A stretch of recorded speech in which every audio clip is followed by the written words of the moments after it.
کہ ہم اشفی سے اس کی شادی کرنا چاہ رہے تھے۔ اب اشفی شاید عشاء کا یہ قیامت اٹھاتا روپ لٹاتا دلہن سا روپ دیکھ کر اپنے آپ پر قابو نہیں رکھ پایا اور یہ راز افشا کر دیا۔ ماریا نے آہستگی سے جواب دیا، اے دیکھو تو صحیح دادے ماں پیو بھی ہوندے اپنی اولاد میں نہیں اعتبار کرے، جو باہر والا آ کے نا صرف اس کے پاس باہر والے کے پاس پیسہ ہے تو جو باہر والا پیسے والا آ کے کہہ رہا ہے اون دیتے اعتبار کر رہے۔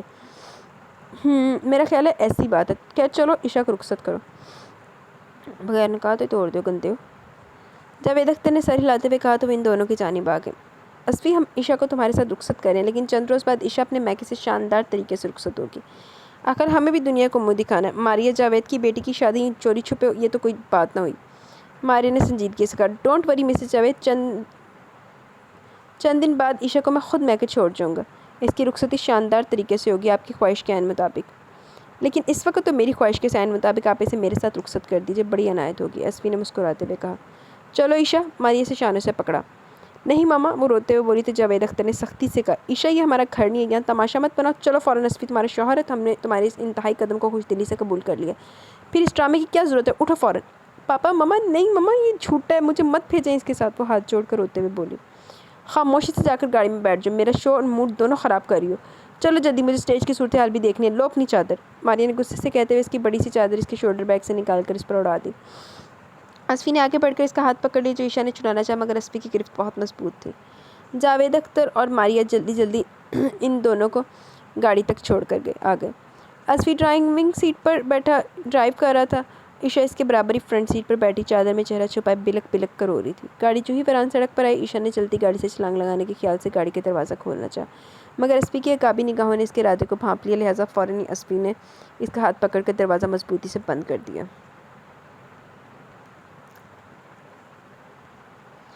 مر جانا چاہتی ہو؟ وہ تیز لہجے میں بولا۔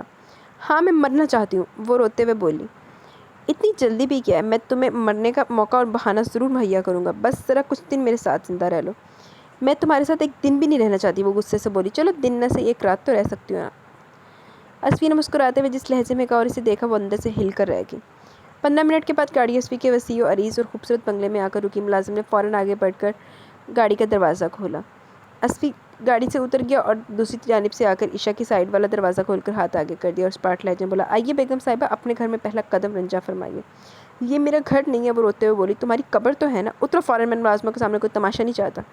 وہ دبے دبے غصیلے لہجے میں کرایا تو وہ اپنا لہنگا سنبھالتی گاڑی سے نیچے اتر آئی۔ صاحب شادی مبارک ہو۔ ملازم نے دلہن کو دیکھ کر اشفی کو مبارکباد دی۔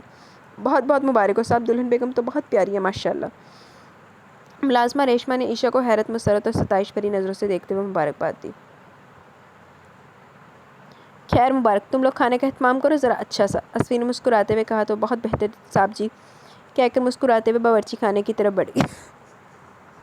اشفی نے مڑ کر عشاء کی طرف دیکھا، شاکنگ پنک کلر کی انتہائی شاندار کامدار عروسی جوڑے میں عروسی زیورات، پھولوں، کلیوں، گجروں اور مہندی کے رنگوں میں مہکتی دمکتی نوخیز دلہن اشک بہاتی سے اپنی تمام تر معصومیت سمیت دل کے بہت قریب محسوس ہوئی۔ اشفی نے اس کا حنائی ہاتھ تھاما تو وہ سہم کر اسے دیکھنے لگی اور اس کے دل کی دنیا کو تہس نہس کرنے لگی۔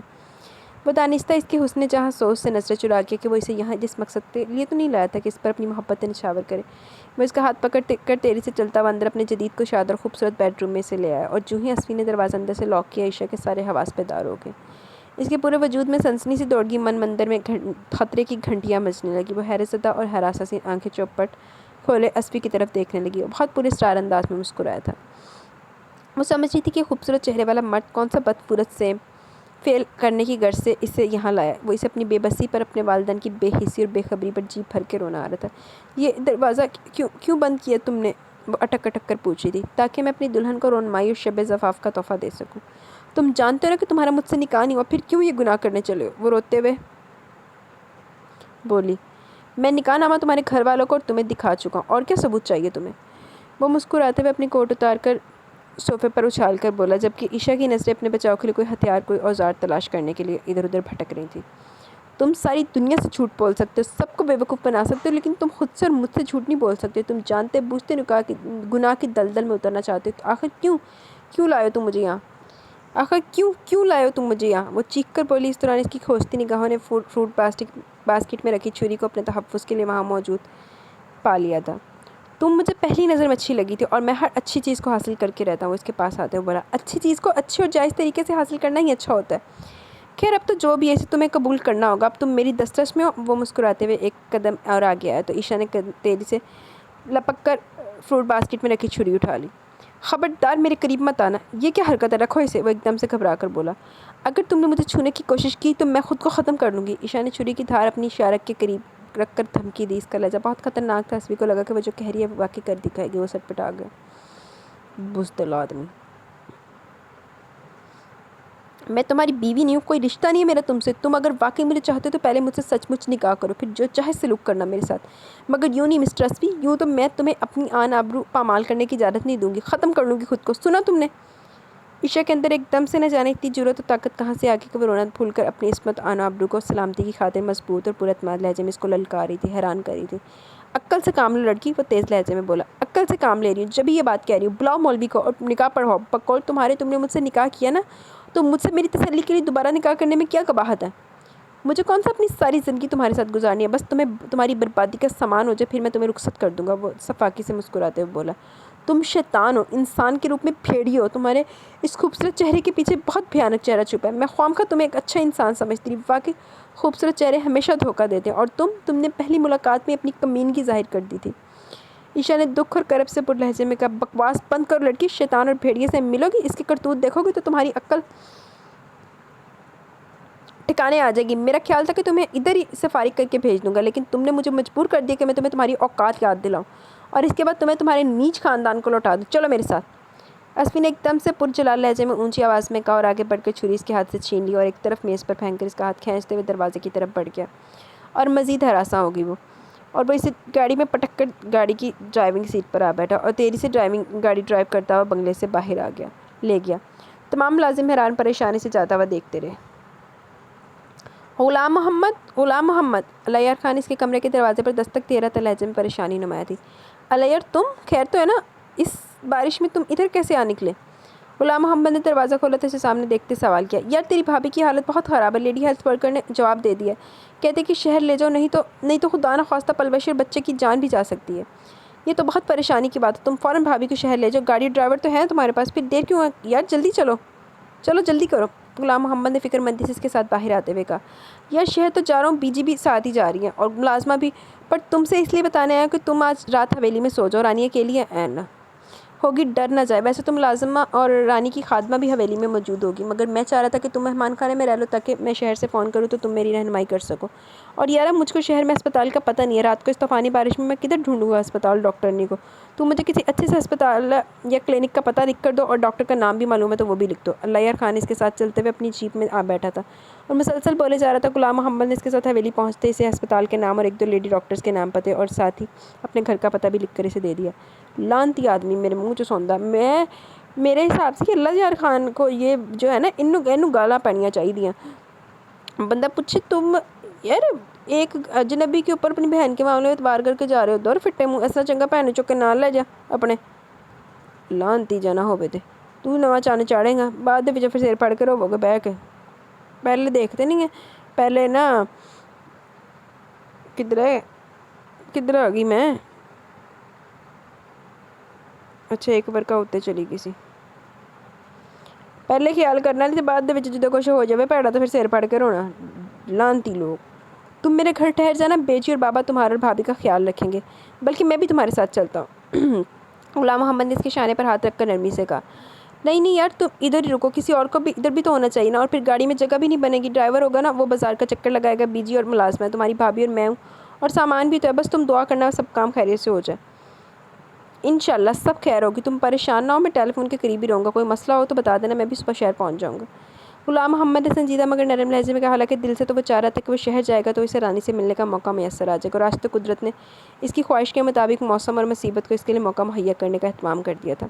وہ دل میں بہت کچھ سوچ رہا تھا، منصوبے بنا رہا تھا، دیکھے وہ گندا کتا ذہن ورک کر گیا نا، گندی فطرت دے آدمی دا۔ رانی کا دلکش مرمری پیکر اس کے وجود میں ابھی سے ہلچل مچانے لگا تھا۔ علیار خان اپنی بیوی ماں اور ملازمہ کو ساتھ لے کر ڈرائیور کے ساتھ شہر روانہ ہو گیا تھا۔ تو لانتیا انہوں بھی لائے جاندہ نال، یا ادھا دے گاندنوں تو نہ گھر چھڑ کے جاندہ۔ صاحب آپ مہمان خانے میں سو جاؤ، ہم باہر موجود ہیں۔ اللہ یار خان کے ملازم نے غلام محمد کو دیکھتے ہوئے کہا، ٹھیک ہے، موسم بہت خراب ہے، تم بھی دروازے بند کر کے تالے ڈال دو اور آرام کرو، اس طوفانی بارش میں اب یہاں کون آئے گا؟ ہاں، یہ ٹیلی فون اگر مہمان خانے تک جا سکتا ہے تو اسے وہیں پہنچا دو تاکہ اگر اللہ یار خان کا شہر سے فون آئے تو میں فوراً سن سکوں۔ غلام محمد نے سنجیدگی سے کہا تو وہ ٹھیک ہے صاحب کہہ کر ٹیلی فون کی تار سمیٹ کر ٹیلی فون اس کے کمرے میں یعنی مہمان خانے میں لے گیا، جو حویلی کے مردان خانے سے ملحق تھا اور خاص قریبی مہمانوں کے لیے کھولا جاتا تھا۔ دیگر مہمانوں کے لیے حویلی سے باہر ڈیرے پر یا غلام محمد کے خریدے کے گھر پر مردوں کے ٹھہرنے کا انتظام ہوا کرتا تھا۔ رات کے 9:30 بجے تھے اور گاؤں میں تو لوگ سارے شام ہی سونے کے عادی ہوتے ہیں۔ آج تو پھر بادل گرج برس رہا تھا اور تمام لوگ چپ سادھے یا سو رہے تھے یا اپنے کچے گھروں کی ٹپکتی چھتوں کے نیچے پریشان بیٹھے گھر کے برتنوں میں بارش کا پانی چھت سے ٹپکتا پانی جمع کر رہے تھے۔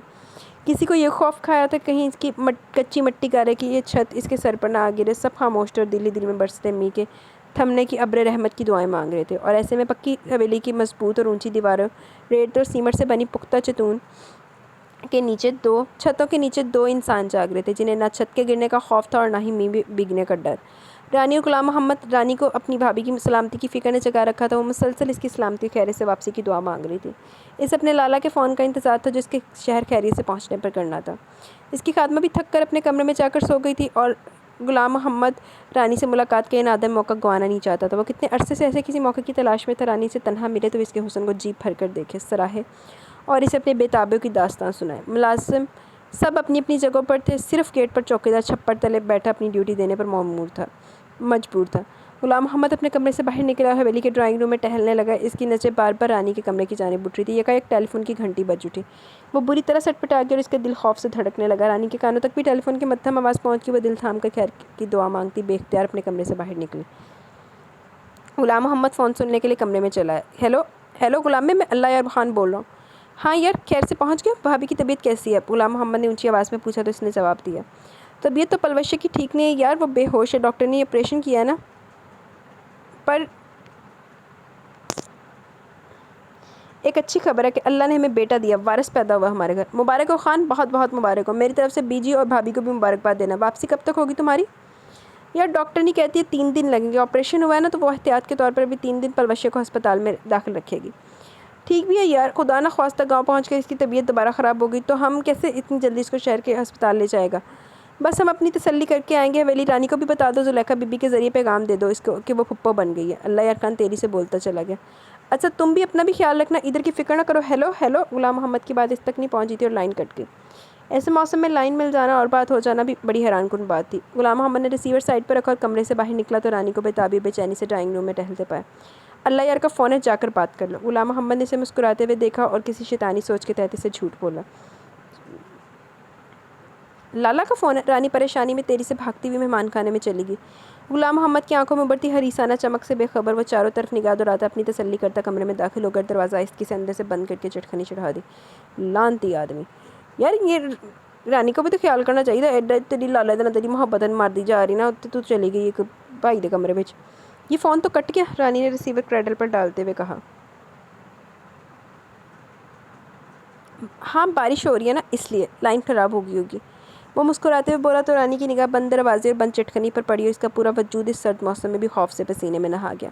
وہ سمجھ گئی تھی کہ لائن خراب نہیں ہوئی تھی، غلام محمد کی نیت خراب ہو گئی تھی۔ اس نے اپنی شال کو اچھی طرح اپنے گرد لپیٹ لیا، اسے شدت سے اپنی بے وقوفی کا احساس ہو رہا تھا، اس لیے اس کے کمرے میں فون سننے نہیں آنا چاہیے تھا۔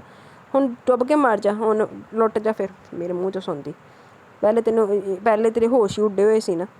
کیا بولا تھا لالا نے تم سے؟ وہ دروازے کی جانب دھیرے سے بڑھتے ہوئے لرزتی آواز میں پوچھی تھی۔ تم کو مبارک ہو رانی، تم کو اللہ نے بھتیجا دیا ہے، بھابھی کا آپریشن ہوا ہے اس لیے وہ لوگ ابھی 3-4 دن شہر میں ہی رکیں گے۔ غلام محمد نے آگے بڑھتے ہوئے جواب دیا۔ صورتحال ایسی تھی کہ وہ اتنی بڑی خوشخبری پر بھی خوش نہیں ہو سکتی تھی، اسے اپنی آئین آبرو خطرے میں نظر آ رہی تھی۔ وہ دل ہی دل میں اللہ سے مدد مانگ رہی تھی۔ تم نے دروازہ کیوں بند کیا؟ جھوٹ کیوں بولا؟ ہٹو یہاں ادھر سے ورنہ ام شور مچا دے گا، رانی نے ہمت کر کے تیز لہجے میں کہا تو مکروہ انداز میں کہکا لگا کر بولا، تمہارا شور ان بادلوں کے شور میں اس کمرے میں دب کر رہ جائے گا۔ میرے سپنوں کی رانی، اور محبت اور جنگ میں تو سب جائز ہوتا ہے جانم، ناجائز کو جائز وہ سمجھتا ہے جس کی نیت میں کھوٹ ہوتا ہے۔ ہم کو نہیں معلوم تھا کہ تم اس اچھی شکل کے پیچھے اتنا برا دل لے کر پھرتا ہے۔ ہم کو جانے دو ورنہ، رانی نے غصے سے کانپتے ہوئے کہا۔ کیسے جانے دو جانم، آج تو میرے دل کی مراد بھر آئی ہے، میں تو کب سے ایسے موقع کی تلاش میں تھا، تم نے بہت تڑپایا مجھ کو، میں تمہیں قریب سے دیکھنا، چھونا اور محسوس کرنا چاہتا تھا۔ آج دیدار کا بادل کھل کر برسے گا اور میرے وجود کی پیاسی اور تشنہ دھرتی کو سیراب کر دے گا۔ آؤ رانی، دور مت جاؤ، وہ کمینگی سے بولتا اس کے بہت قریب پہنچ گیا تھا۔ ہم کو ہاتھ مت لگاؤ، بچاؤ زلیخا، بچاؤ۔ زلیخا بھی مر گئی، سارے جہان مر گیا کسی پاسے، نہ شور نہ مچاؤ، کوئی نہیں سننے والا، سب سونے جا چکے، اور میں یہ رات تمہارے ساتھ جاگتے ہوئے گزارنا چاہتا ہوں پیاری۔ وہ اس کے منہ پر اپنا بھاری ہاتھ رکھ کر بولا، رانی دیکھو تو خواہ غصہ کر رہی ہے، کل کو ہماری شادی تو ہو ہی جانی ہے، میں نے تیرے ڈالا سے بات کر لی ہے، وہ شہر سے آ کر ہماری شادی کر دے گا، اور میں تجھے اپنے ساتھ شہر لے کر ہی جاؤں گا یہاں سے۔ وہ اسے بیوقوف بنا رہا تھا، جھوٹ بول رہا تھا، وہ کمسن ضرور تھی مگر اتنی کم فہم نہیں تھی کہ اس کی بات کی حقیقت کو نہ سمجھ سکتی۔ غصیلے اور تیز لہجے میں اعتماد سے بولی، تو یہاں سے ابھی دفع ہو جا، تجھے شرم نہیں آتی؟ اپنے یار کے گھر نقب لگانے چلا، دوستی پر شب خون مار رہا ہے، یاری کو داغدار اور بے اعتبار کر رہا ہے، اور شادی میں کبھی تجھ جیسے بدنیت آدمی سے شادی نہ کروں۔ مجھ سے جھوٹ بولتا ہے، لالا سے نہ تم نے سے شادی کی بات کی ہے، اور نہ ہی لالا کبھی ہماری شادی تم سے کرے گا، اپنے خاندان کی دلہن بنے گا، تجھ کو لالا نے اپنا دوست بنا کر بہت بڑا غلطی کیا، تو دوستی کے قابل نہیں، تجھ کو شادی کے قابل کیوں سمجھے گا؟ ہٹو غلام محمد، کچھ اپنے نام کی لاج رکھ لو، ہٹو ورنہ اچھا نہیں ہوئے گا۔ اچھا ہی اچھا ہوگا رانی، تو مجھ سے پیار کرتی تھی نا، میرا دیدار کرتی تھی، پھر اب کیوں بیگانی ہو رہی ہے؟ اگر نرمی سے نہیں مانے گی تو میں زبردستی تجھے زیر کر ہی لوں گا۔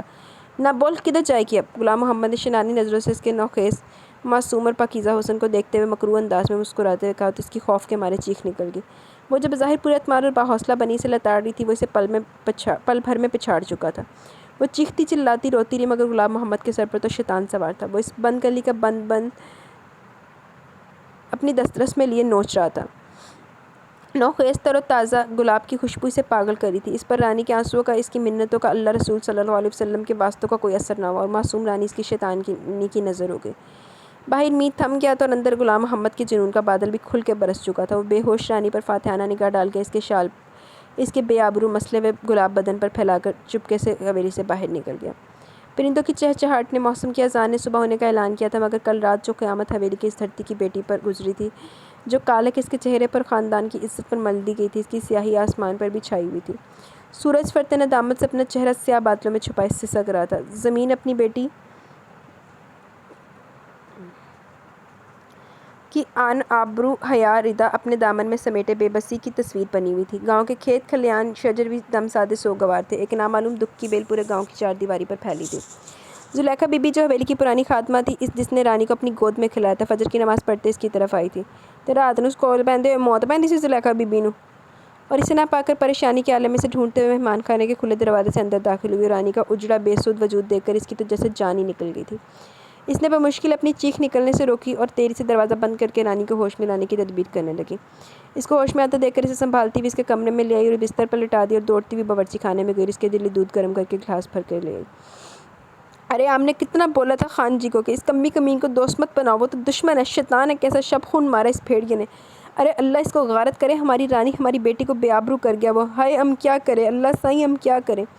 زلیخا بی بی کو اس کی کچھ بتانے کی ضرورت نہیں پڑی تھی، رانی کی حالت اور غلام محمد کی روپوشی پر اس پر ساری حقیقت آشکار کر گئی۔ وہ روتے ہوئے اپنا سر اور سینہ پیٹتے ہوئے بولی، رانی ساکت لیٹی تھی، خالی خالی اور ویران نظروں سے کمرے کی چھت کو دیکھے جا رہی تھی۔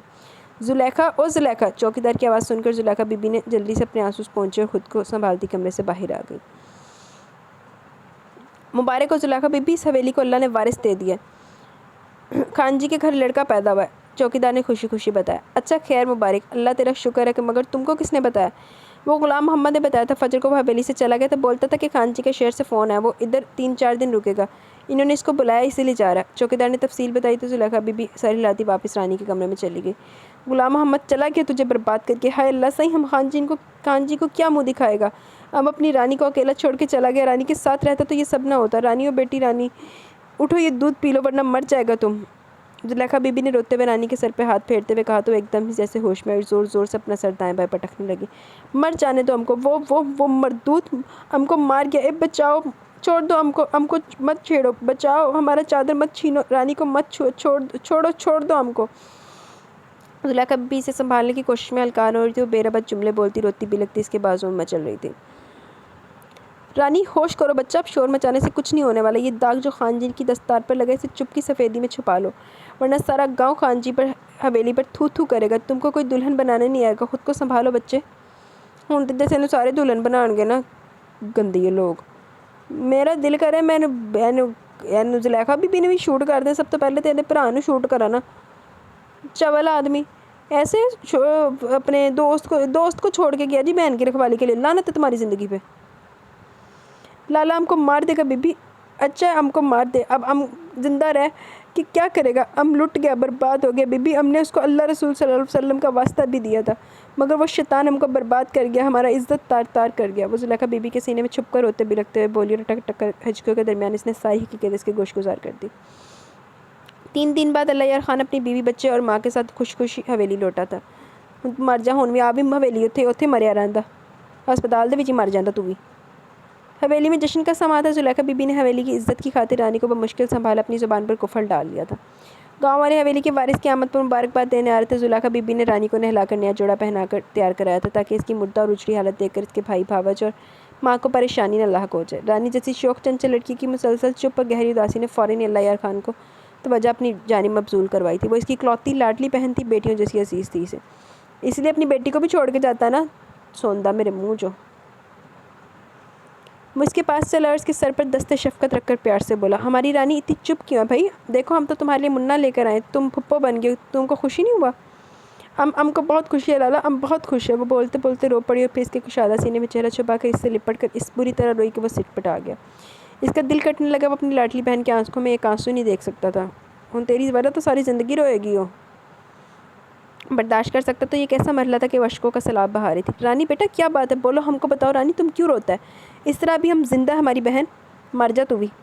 پر ہم مر گیا لالا، تم ہم کو مار دو، گولی مار دو۔ وہ روتے ہوئے بولی تو زلیخا بی بی فوراً لپکی اور اسے تھپکنے لگی۔ اللہ یار خان نے زلیخا بی بی کو دیکھتے ہوئے پوچھا، زلیخا یہ کیا بولتی ہے؟ ہم اپنی بہن کو بالکل ٹھیک حالت میں چھوڑ کر گیا تھا، یہ کیا ہوا اس کو؟ یہ کیوں ایسا بولتی ہے؟ گندے آدمی، چول آدمی، چھوڑ کے کدے نال گیا سی؟ یہ ٹھیک بولتا ہے خان جی، یہ مر گیا، وہ مار گیا ہماری رانی بیٹی کو۔ وہ روتے ہوئے بولی، کون مار گیا؟ اللہ یار خان نے پریشان لہجے میں بولا، وہ تمہارا دوست غلام محمد کدھر ہے بیٹا؟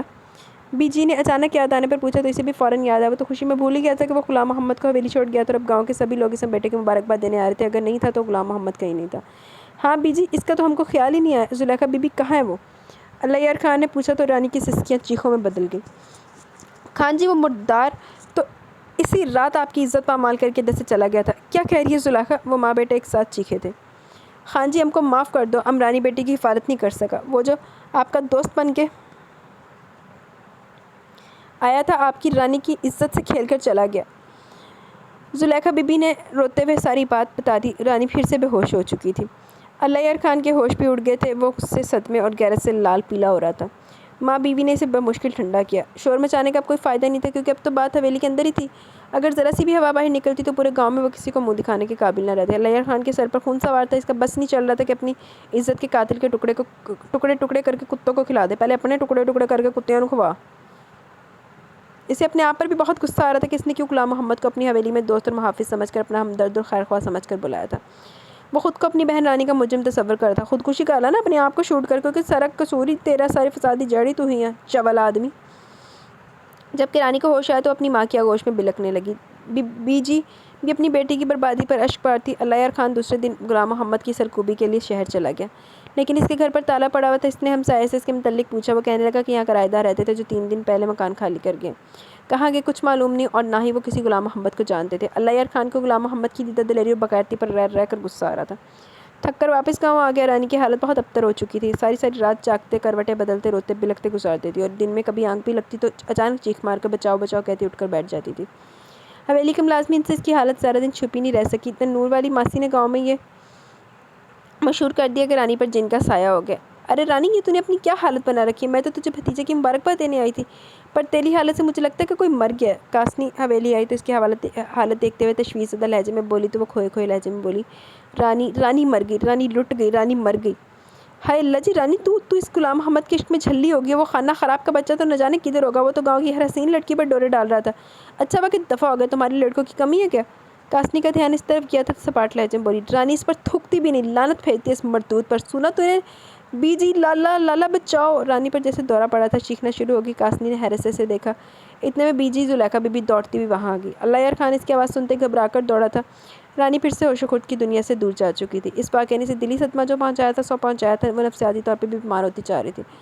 اللہ یار خان نے ڈسپینسری کی طرف ملازم کو دوڑایا کہ وہاں شہر سے لیڈی ڈاکٹر 3 دن کا کیمپ لگانے آئی ہوئی تھی، اور لیڈی ڈاکٹر عطیہ کو ڈرائیور جیپ میں بٹھا کر حویلی لایا تھا۔ تنور والی ماسی سچ بولتی ہے، رانی کو تو سایہ ہو گیا، جن عاشق ہو گیا بیچاری پر۔ ہائے رانی کی تو شادی بھی نہیں ہوگی اب۔ کاسنی نے حویلی سے باہر نکلتے ہوئے خود کلامی کرتے ہوئے لمبا سانس لبوں سے خارج کیا۔ انہیں خوش رکھنے کی کوشش کریں، وہ بات جو ان کے لیے دکھ اور صدمے کا باعث ہو اس سے پرہیز کریں۔ یہ ذہنی طور پر بہت ڈسٹرب ہے، اس حالت میں انہیں خوش رہنا چاہیے اور اچھی خوراک لینی چاہیے۔ وہ کچھ دوائیں ڈسپینسری میں آپ کے ڈرائیور کے ہاتھ بھجوا دیتی ہوں۔ لیڈی ڈاکٹر عطیہ نے رانی کا چیک اپ کرنے کے بعد کمرے سے باہر آ کر کہا، ڈاکٹرنی جی میری بیٹی کو کیا ہوا ہے؟ وہ ٹھیک تو ہو جائیں گی نا جی؟ انشاءاللہ، بس آپ ان کی خوشی اور خوراک کا خیال رکھیں، وہ ماں بننے والی ہیں۔ ایسی حالت میں کیا احتیاط کرنی چاہیے تو آپ بخوبی جانتی ہوں گی۔ یہ میرے شہر کا ایڈریس ہے، اگر وہاں نہ ہو تو میرے کلینک تشریف لے آئیے گا، میں رانی کا تفصیلی معائنہ کر لوں گی۔ ڈاکٹر عطیہ کو تو اور بھی بہت کچھ کہہ رہی تھی مگر کسی کو کچھ سنائی اور سجھائی نہیں دے رہا تھا۔ وہ تب تو میں وہ ماں بننے والی ہے کہ جملے پر ساخت ہو کر رہ گئے تھے۔ ڈاکٹر عطیہ چلی گئی۔ بی جی پلوش اللہ یار خان اور زلیخا بی بی کے دلوں پر ایک بار پھر قیامت برپا ہو گئی۔ ان ساری زندگی تہاڈے دلوں تے قیامت ہی برپا رہنی، لعنتی ہو۔ آپ مجھے کہاں لے جا رہے ہیں؟ عائشہ نے مسلسل ڈرائیونگ کرتے اسفی سے روتے ہوئے سوال کیا تو وہ سخت لہجے میں بولا، تمہیں آئینہ دکھانے، تمہاری اور تمہارے خاندان کی اوقات یاد دلانے لے جا رہا ہوں۔ اللہ میاں جی میری مدد کریں، مجھے اپنی امان میں لے لیں۔ عائشہ نے روتے ہوئے ہاتھ پھیلا کر دعا مانگی تو اسفی نے حیرت سے اسے دیکھا اور لب پھینچ کر رہ گیا۔ چند منٹ مزید گاڑی چلتی رہی، پھر ایک گیٹ کے قریب آ کر رک گئی۔ اسفی نے ہارن دیا تو فوراً گیٹ کھل گیا۔ وہ گاڑی اندر لے گیا اور روش پر گاڑی روکتے ہی اس کے غصے سے دیکھتے ہوئے بولا، نیچے اترو۔ یہ یقیناً رانی دا کوئی رشتہ دار آ، یا شاید وہ جو رانی کا بھتیجا پیدا ہوا تھا یہ وہ ہے تے ہن انتقام دے وچ کر رہے جو بھی کر رہے۔ آپ مجھے یہاں کیوں لائے ہیں؟ ابھی بتاتا ہوں کیوں لائے، اترو فوراً۔ وہ سخت لہجے میں حکم دیتا گاڑی سے اتر گیا تو وہ بھی روتی ہوئی اپنا لہنگا سنبھالتی بمشکل گاڑی سے نیچے اتری۔ کڑی نوں لہنگا تو بدلوا لیندا، لہنگے دے وچ اینوں پورائی جاندا پیا پورے شہر 'چ۔ چلو میرے ساتھ۔ وہ اس کا گجروں سے سجا ہاتھ سختی سے پکڑ کر اسے کھینچتا ہوا اندر کی جانب بڑھ گیا۔ وہ ایک بڑے سے کمرے میں داخل ہوا اور عائشہ کو کھینچ کر بستر پر پٹک دیا۔ عائشہ کی چیخ نکل گئی، کئی چوڑیاں ٹوٹ کر اس کی کلائی کو زخمی کر گئی تھی۔ گجرے مسلے گئے تھے، رونے سے کاجل پھیل کر اس کے سبھی رخساروں پر آ گیا تھا۔ عائشہ نے روتے ہوئے سر اٹھایا تو اس کی نظر کمرے میں موجود دو افراد پر پڑی، جن میں ایک 25 سالہ نوجوان تھا اور ایک 45 سالہ عورت تھی۔ عورت گمسم سے اس نوجوان کو دیکھی جا رہی تھی جس کے سامنے کھلونوں سے کھیل رہا تھا، ریل گاڑی چلا رہا تھا اور منہ سے چھک چھک کی آوازیں بھی نکال رہا تھا۔ اس عورت کے چہرے پر کتنی اداسی اور آنکھوں میں کس قدر ویرانی اور وحشت جھانک رہی تھی، اسے دیکھ کر عائشہ کا دل لرز گیا۔ وہ خود کو سنبھالتی ہوئی اٹھ کھڑی ہوئی، نظریں مسلسل ان دو نفوس پر جمی تھی۔ غور سے دیکھو انہیں، تمہیں یہ دونوں زندہ دکھائی دیتے ہیں؟ اس دنیا کا حصہ لگتے ہیں یہ کہیں سے؟ اسفی نے غصے سے تیز لہجے میں کہا۔ کون ہے یہ دونوں؟ عائشہ نے ڈرتے کانپتے لہجے میں پوچھا۔ تمہارے باپ کے ڈسے میں یہ دونوں۔ میرے باپ کے؟ مگر میں تو انہیں نہیں جانتی۔ ابھی جان جاؤ گی، اسفی نے غصیلے لہجے میں کہا اور اس عورت کے پاس جا کر بیٹھتے ہوئے اس کے چہرے کو دیکھ کر عائشہ کی جانب نفرت سے دیکھتے بولا، یہ عورت میری پھپھی ہے، میری رانی ماں ہے، اسے اس حال میں پہنچانے والا تمہارا باپ ہے۔ یہ لڑکا تمہارے باپ کے گناہ کا پھل ہے، اس کے کالے کرتوتوں کا نتیجہ۔ تمہارے باپ نے برسوں پہلے اس حویلی میں میری رانی ماں کی عزت تار تار کی تھی۔ میری رانی ماں کی عزت لوٹنے والا شہر میں بڑا عزت دار بنا بیٹھا ہے۔ اب اس کی بیٹی کی اس کی عزت کے ساتھ بھی یہی سلوک ہوگا تو اسے اپنا گناہ یاد آئے گا۔ یہ مہتاب خان ہے تمہارا باپ، اس بدنصیب کا باپ ہے۔ یوں یہ تمہارا بھائی بھی تو ہوا نا۔ یہ عورت اپنی عزت کے لٹ جانے کے غم سے اپنے حواس کھو بیٹھی ہے۔ اس کی کوکھ میں پلنے والا تمہارے باپ کا گناہ جس معصوم مہتاب خان کی صورت میں پیدا ہوا تھا، پیدائشی طور پر کمزور تھا، پھر پتہ چلا کہ ماں کے ذہنی صدمے اور نفسیاتی الجھنوں نے اس کے دماغ پر بہت برا اثر ڈالا ہے، جس کی وجہ سے اس کے دماغ کی صحیح نشو و نما نہیں ہو سکی اور یہ 25 سال کا نوجوان ذہنی طور پر 3-4 سال کا بچہ کی طرح ہے، کوئی علاج کارگر ثابت نہیں ہو سکا اس کے سلسلے میں۔ اور یہ میری رانی ماں، یہ تو اس کی پیدائش کے بعد سے بالکل چپ ہو گئی تھی، لیکن گاؤں کے لوگ چپ نہیں ہوئے۔ ہمارے لاکھ چھپانے کے باوجود جانے کیسے یہ خبر حویلی سے باہر نکل گئی کہ رانی ماں بننے والی ہے۔ بن بیاہی لڑکی ماں بننے والی ہو تو اس کا کردار داغدار سمجھنے میں دیر نہیں لگتی۔ سب اس معصوم عورت کو جو اس وقت صرف 20 برس کی تھی تمہارے باپ کے کرتوت کے سب بد کردار کہنے لگے تھے۔ یہ مریم کی طرح پاک تھی مگر کوئی اس پاک بازی کی گواہی دینے نہیں آئی۔ یہ بے گناہ معصوم اور بے قصور تھی مگر کوئی بھی اس کی حرمت کا پاسباں بن کے نہیں آیا۔ ظلم بھی اس کے ساتھ ہوا اور عمر بھر سزا بھی اس نے جھیلی تھی۔ ساری زندگی کے لیے اس پر دنیا کی خوشیاں ختم کر دی گئی، اس کا خوشیوں پر کوئی حق نہیں رہا۔ یہ آبرو باختہ ہی نہیں، حواس باختہ بھی ہو چکی تھی۔ تب میری ماں نے اسے سنبھالا، باپ نے سہارا دیا اور دادی ماں اس کی حالت دیکھ کر زیادہ دن نہیں جی سکی تھی اور قبر میں جا سوئی۔ میری ماں کہتی رہی کہ مہتاب خان اس کا بیٹا، مگر لوگوں نے باتیں بنانا تھی سو بنائی۔ غلام محمد تمہارے باپ کا اصل نام ہے۔ شہر جا کر اس نے اپنا نام بھی بدل لیا، حلیہ بھی، مگر میں نے بھی قسم کھائی تھی کہ میں اس شیطان کو ایک دن ضرور ڈھونڈ نکالوں گا۔ سو میں نے اسے ڈھونڈ نکالا۔ وہ یہ بھول گیا تھا کہ کل کو وہ بھی ایک بیٹی کا باپ بن سکتا ہے اور کوئی اس کے ساتھ بھی وہی سلوک کر سکتا ہے جو اس نے میری رانی ماں کے ساتھ کیا۔ اب تمہیں اپنے سوال کا جواب مل گیا عائشہ بی بی؟ سمجھ میں آیا کہ میں تمہیں یہاں کیوں لایا؟ اب میں تمہارے ساتھ جو بھی کروں گا، سلوک کروں گا، اس کا تماشا ساری دنیا دیکھے گی۔ تم بھی یہاں سے اپنی کوکھ میں ایسے ہی گناہ لے کر جاؤ گے. تم خودکشی کرنا چاہو تو نہیں کر سکو گے. اپنی آخرت بھی جہنم بنا لو گی، ورنہ جیو گی تو رسوائی کے ساتھ. مگر کیوں؟ میرے باپ کے گناہ میں میرا کیا دوش ہے؟ اسے ساری حقیقت سن کر سکتے میں آ گئی تھی. اس کی آخری بات پر ہوش میں آتے ہوئے پوچھنے لگی. اس کا دل چاہ رہا تھا کہ زمین شک ہو اور وہ اس میں سما جائے. اپنے باپ کے گناہ نے اسے ندامت اور بے بسی سے نڈھال کر دیا تھا. میری رانی ماں کا کیا قصور تھا جس کی عزت تار تار کر دی گئی؟ وہ غصے سے اٹھ کر قدم اس کی جانب بڑھاتے ہوئے چلایا. میرے پاس تمہارے سوال کا کوئی جواب نہیں. ایک کمزور اور بے بس عورت ہر مرد کے لیے قابل تسخیر ہوتی ہے. عائشہ نے کربناک لہجے میں کہا. تم تو قابل تحقیر بھی ہو. وہ نفرت بھرے لہجے میں بولا. ٹھیک کہا تم نے. وہ بے بسی سے اندر ہی اندر ختم ہوتے ہوئے بولی. میں تمہیں عبرت کا نشان بنا کے رکھ دوں گا. ایسے تو نہیں جانے دوں گا تمہیں یہاں سے. تو ٹھیک ہے، مجھ سے نکاح کر لو، لیکن خدا یہ گناہ مت کرو، مجھے رسوا مت کرو. تم مردوں کا انتقام ہمیشہ ایک کمزور عورت کو ذلیل اور رسوا کر کے کیوں پورا ہوتا ہے؟ کیا ملے گا تمہیں مجھے ذلت کے اندھیروں میں دھکیل کر؟ بولو. عائشہ نے بھیگتے ہوئے دکھ سے سوال کیا. وہ ایک بھٹکی روح جنت کا راستہ بھولی ہوئی ہور دکھائی دے رہی تھی. میں خود کو رانی ماں کی بربادی کا ذمہ دار سمجھتا ہوں، کیونکہ میری پیدائش کی وجہ سے بی بی جان کو شہر لے جانا پڑا. بابا جان نے تو غلام محمد کو دوست سمجھ کر حویلی چھوڑا تھا، مگر وہ تو دشمن نکلا. میرے ماں باپ نے مہتاب خان کو اپنی سگی اولاد کی طرح پالا ہے اور ان دو ماں بیٹے کا دکھ ساری زندگی جھیلا ہے. میں وہی دکھ تمہارے باپ کے رگوں میں اتارنا چاہتا ہوں. وہ جو شہر جاتے جاوید اختر بن گیا تھا اور ایک امیر زادی سے شادی کر کے امیر بنا پھرتا ہے. میں تمہیں تمہارے باپ کے گناہ کی سزا دینے کے لیے لایا ہوں. اب اسے پتہ چلے گا کسی کی عزت سے کھیلنا کتنا آسان ہوتا ہے جب اس کی بیٹی کی عزت تار تار ہوگی. وہ تو گندا سی، لیکن تسی بھی لوگ بھی گھٹ گناہ گار نہیں ہو. تیرا باپ بھی برابر دا شریک ہے. کیوں چھوڑ کے گیا بھائی اپنی عزت کے لیے کسی غیر مرد کو؟ جب وہ شہر بھر میں رسوا بدنام ہوگا تبھی سے رانی ماں سے کی گئی اپنی زیادتی کا احساس ہوگا. وہ اسپاٹر سخت لہجے میں بولا تو اندر سے سہم کے اپنی آن و آبرو کی حفاظت کی دعائیں دل ہی دل میں مانگنے لگی. اس کے باپ کا جرم واقعی بہت سنگین تھا، لیکن اس کی سزا عائشہ کو دینا ناانصافی تھی، ظلم تھا. یہ تو ہے. تم وہ گناہ کیوں کرنا چاہتے ہو جو میرے باپ نے کیا؟ پھر کیا فرق رہ جائے گا تم میں اور میرے باپ میں؟ بولو. کل کو تمہاری بیٹی کے ساتھ بھی کوئی یہی سلوک کرے گا تب کیا کرو گے؟ تمہارا انتقام تو میری عزت کی دھچیاں بکھیر کے پورا ہو جائے گا، مگر سوچو کہ کل کوئی دوسرا اسفی تمہاری بیٹی کے ساتھ یہ سلوک نہیں کرے گا، انتقام نہیں لے گا. بکواس بند کرو. اسفی کا ضبط کا یہ آرانہ نہ رہا تو اس نے زوردار تماچا اس کے گال پر رسید کر دیا. وہ لڑکھڑا کر بستر پر جا گری، مگر سنبھل کر اٹھ کھڑی ہوئی زخمی لہجے میں بولی. برا لگا نا؟ تمہاری غیرت پر چوٹ پڑی نا؟ خاموش ہو جو لڑکی. وہ چلایا. تم ایک اچھے انسان ہو، محض انتقام کی خاطر خود کو گناہ کی دلدل میں کیوں دھکیل رہے ہو؟ وہ نرمی سے بولی. میری رانی ماں بھی ایک اچھی انسان معصوم لڑکی تھی. اسے کیوں گناہ گار بنا دیا گیا؟ زندگی کی ہر خوشی اس پر حرام کر دی تمہارے کمینے باپ نے، اور آج میں تمہیں. نہیں پلیز مجھے مت چھونا. وہ اس کے بڑھتے ہوئے قدموں سے گھبرا کر بولی تو وہ صفاقی سے دیکھتے ہوئے تلخ لہجے میں بولا. کیوں؟ دلہن بن کر سینکڑوں غیر مردوں کو رجھانے چلی تھی، اب بڑی پارسا بننے کی اداکاری کری ہو؟ شرم و حیا تو تمہارے خاندان نے بیچ کھائی ہے. بد کردار باپ کی بد کردار بیٹی ہو تم. Shut up. وہ اپنے کانوں پر ہاتھ رکھ کر چلا اٹھی. Shut up. وہ اپنے کانوں پر ہاتھ رکھ کر چلا اٹھی. You shut up. خبردار جو مجھ سے اونچی آواز میں بات کی تو دلہن بن کر نکلی تھی نا، تو آؤ میں تمہاری رونمائی کا تحفہ دوں. پھر ویسے بھی نکاح نامہ تو ہے نا میرے پاس. دلہا والا حق استعمال کرنے سے تم مجھے روک نہیں سکتی. اسفی نے اس کے بے حد قریب آ کر کہا. جو ہی اس کے بازوؤں کو پکڑا وہ لہرا کر اس کی باہوں میں آ گری. وہ سٹ پٹ آ گیا. عائشہ بے ہوش ہو گئی تھی. اس کا دلکش کمسن معصوم حسن، مہکتا گلاب بدن، کومل سراپا اسفی یعنی اسفندیار خان کے ہوش اڑا رہا تھا. وہ کتنی دیر سے اپنی باہوں میں سنبھالے دیکھتا رہا، پھر مہتاب خان کی لالا لالا کی آواز پر ہوش میں آیا اور عائشہ کو اٹھا کر دوسرے کمرے میں لے گیا. بستر پر لٹا اور اسے ہوش میں لانے کی تدبیر کرنے لگا. اس کے چہرے پر پانی کے چھینٹے مارے گالوں کو تھپ تھپایا، آواز دی تو وہ ہوش میں آ گئی. اسفی بھی ہوش بحال ہوئے فوراً ہی غصے سے بولا. اٹھو اور اپنے انجام کے لیے تیار ہو جاؤ. میرے سامنے یہ ڈرامہ کرنے کی ضرورت نہیں ہے، سمجھی؟ تم ایک شیطان کے ایک بد کردار آدمی کی بیٹی ہو. مجھ سے کسی بھلائی کی توقع مت رکھنا.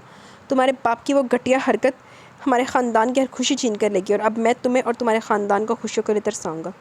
نہیں پاپا، آپ نے ایسا کیوں کیا papa? I hate you papa, I hate you. Ayesha ایک دم سے چیخ چیخ کر بولتے ہوئے رونے لگی تو وہ حیرت سے اس کا غمزدہ سراپا اشک بار چہرہ دیکھتے ہوئے سوچنے لگا. تعجب ہے، ایک بد کردار باپ کی بیٹی ایسی حساس اور باحیا بھی ہو سکتی ہے. رونا بند کرو لڑکی، یہاں کوئی تمہاری پکار نہیں سنے گا. دیکھ رہی ہو یہ آوازیں سن رہی ہو؟ موسم کیسے یکایک بدل گیا. 25 سال پہلے بھی ایک ایسی رات تھی جب. نہیں پلیز نہیں. اسے ایک دم سے بستر سے اتر کے منت بھرے لہجے میں بولی تو وہ جو اس کی جانب اور ارادے سے بڑھ رہا تھا. اس کی حسین معصوم صورت پر پھیلی بے بسی آزردگی اور کرب کی دل فگار تصویر دیکھ کر جانے کی بے بس ہونے لگا. اس کا دل تڑپ اٹھا اور اس کے اٹھتے قدم خود بخود رک گئے تھے. جی تو گائز، یہاں پہ ہماری فرسٹ ایپیسوڈ اپنے اختتام کو پہنچی. کیسی لگی آپ کا ایپیسوڈ؟ اپنی رائے کا ضرور اظہار کیجیے گا. انشاءاللہ جلد ملیں گے لاسٹ نیو ایپیسوڈ کے ساتھ. اب تک کے لیے اپنا بہت سارا خیال رکھیں، دعاؤں میں یاد رکھیں. اللہ حافظ.